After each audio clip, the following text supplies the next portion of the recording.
Wave 91.7 FM Port Harcourt, everything on PlayStation. Christopher Nwoko is my name, the main man on radio. I've got Assabill, Anthonia Assabill.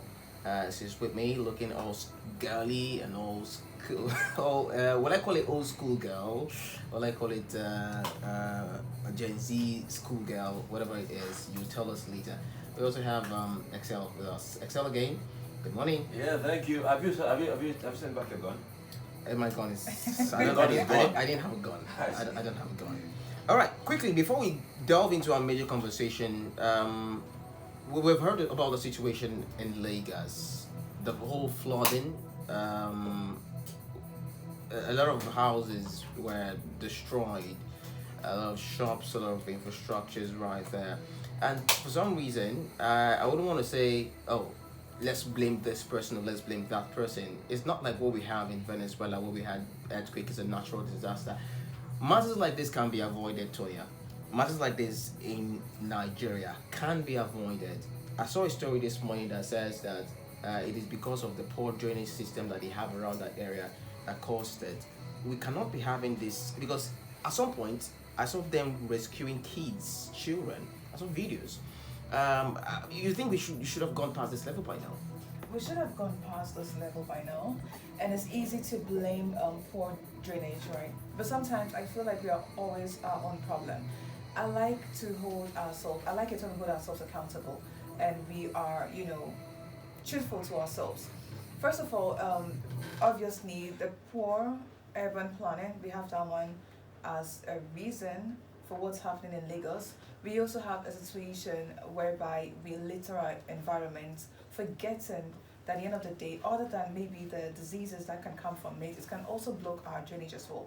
So we understand that we have poor drainage, right? But why do we stuff it? Why do we not leave this poor drainage to do the little it can do to protect our lives and properties in flooding situations? So we should also hold ourselves accountable. And it's not everywhere that you go and build houses. And even when you're building houses, do you follow the criteria for such waterlogged areas and all that? Come to think of it, Lagos is an urban city. Yeah, but it's also some of these places are also like flooded areas or waterlogged areas, right? So it's easier for such situations to erupt, especially with the way we go about our activities. Like you mentioned, drainage systems, littering of the environment, and also poor planning. Are we to blame the government for this, Excel, once again? Blame the government for what exactly? For not providing proper drainage system? Yeah, they're the ones that block the ones that are provided. They are the ones. I've seen governors eat and gather refuge from their homes with baskets and go dump it. At the open. I like this one. Excel, no. I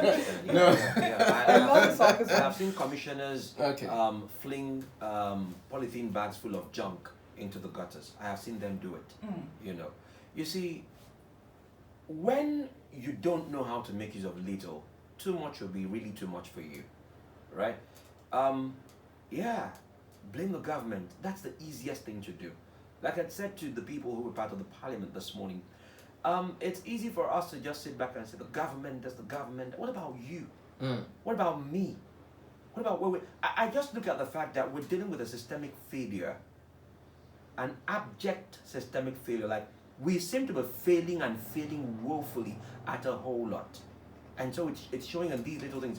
Otherwise, now, if we had a system where sanitation, environmental sanitation, we're taking for what it is, right?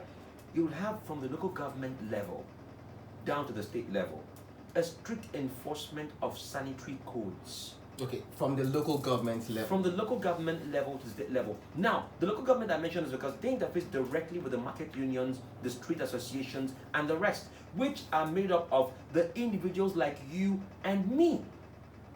But does it happen? No. And so, the absence of that brings the presence of human vices and excesses, brings the blocking of your gutters, the little ones that are there, and then all the gist about, they should do more. Relax, what's up with the little one that was on? Quick example so we can move on to the issues here. A year or two ago, I observed a drainage block somewhere around the New Market access if you're heading towards town.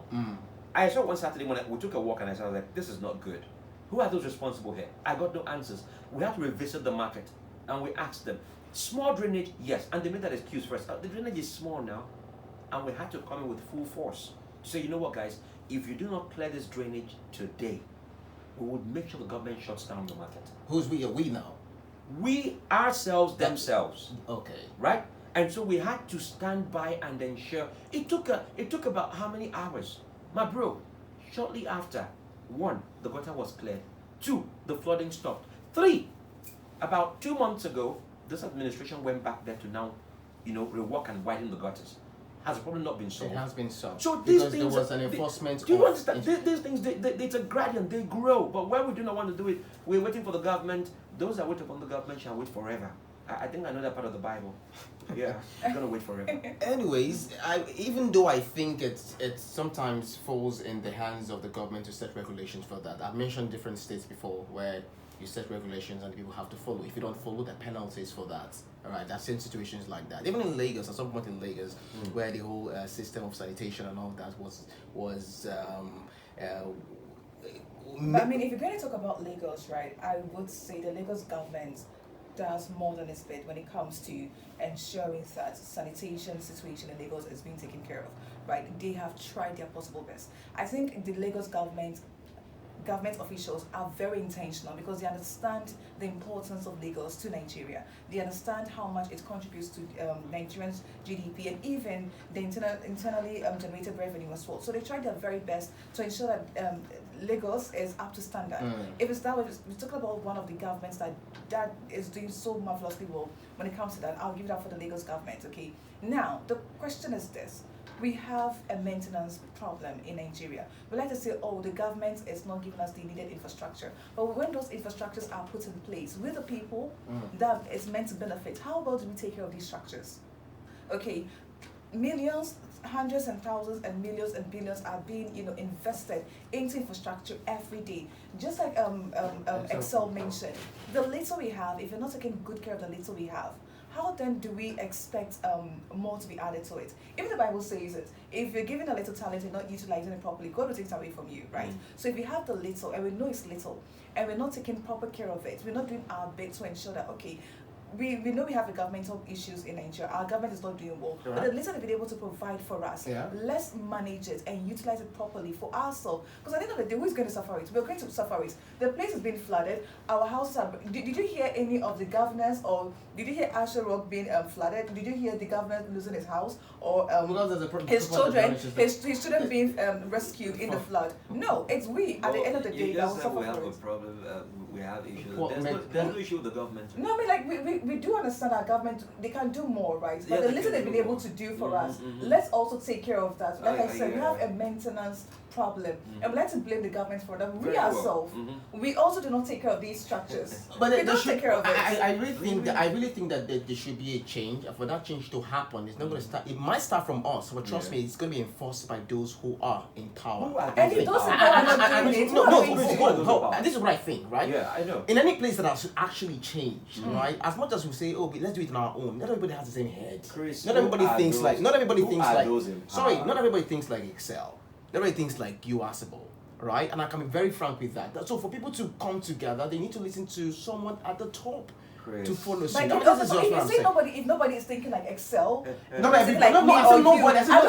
What we're doing is it's basically common sense. All right. What we're talking about is basic common sense, right? It's basic human decency. In our homes, we take care of our homes, right? We know that when we're done eating, we should wash our plates. Trust me, it's not. Okay. Some people don't take care of Jack. I can tell you that. We'll go on a commercial. We'll go on a short commercial. Let's just go there. We'll come back. When we come back, we'll just delve into our next conversation. Wrap up on this and delve into our next conversation. Stay with us.